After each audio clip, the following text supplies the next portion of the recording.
Na minha casa, a gente não tem estereótipo de gênero. Homem faz isso, mulher faz aquilo. Mas olha o que aconteceu.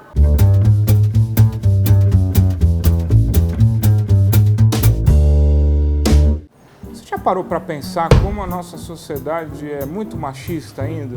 Tem uma história que eu gosto de contar que aconteceu na minha casa e que eu acho que é bem emblemática disso. Como a gente morava nos Estados Unidos, nós fomos passear um dia lá naqueles parques da Universal e tinha aquele brinquedo do Harry Potter. Então nós entramos numa fila de 2 horas para ir no brinquedo. Quando chegou na porta lá, a minha filha acabou ficando com um certo receio. Eu tentei convencer as duas de que seria legal ir no brinquedo, que não seria tão perigoso, mas acabaram saindo depois de 2 horas de fila.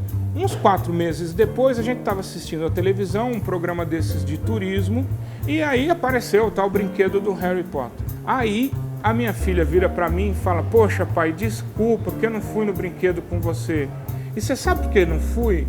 Eu não fui porque eu sou menina, pai. Se eu fosse menino, eu teria ido. Aí eu falei: não é possível. Onde é que essa menina aprendeu isso? Na nossa casa não tinha nenhum exemplo, estereótipo de gênero. Mas ela na escola aprendeu e incorporou de verdade que os meninos são mais corajosos do que as meninas. Eu tive uma conversa com ela bem bacana e aí a conversa terminou eu dizendo para ela: olha, é normal a gente ter os nossos medos, mas que você nunca deixe de fazer qualquer coisa na sua vida porque você é uma mulher.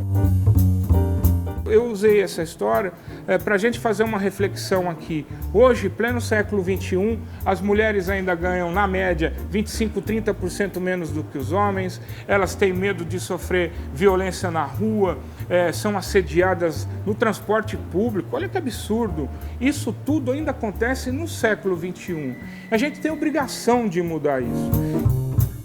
Eu gosto de fazer uma reflexão sempre sobre a educação dos nossos filhos. Será que a gente realmente está educando os nossos filhos para a igualdade? Será que a gente, mesmo sem querer, ainda não reproduz muito os modelos com os quais a gente cresceu? Ah, menino, para de chorar. Menino não chora. Não vai jogar bola, que jogar bola é brincadeira de menino. Vai ajudar a tua mãe na cozinha. Esses estereótipos com os quais a gente cresceu não tem mais lugar no século XXI. Você quer que o teu filho respeite uma mulher lá no futuro, você tem que ensinar que ele precisa fazer isso hoje. A gente tem obrigação, sim, de mudar essas coisas e talvez isso possa começar dentro da nossa casa.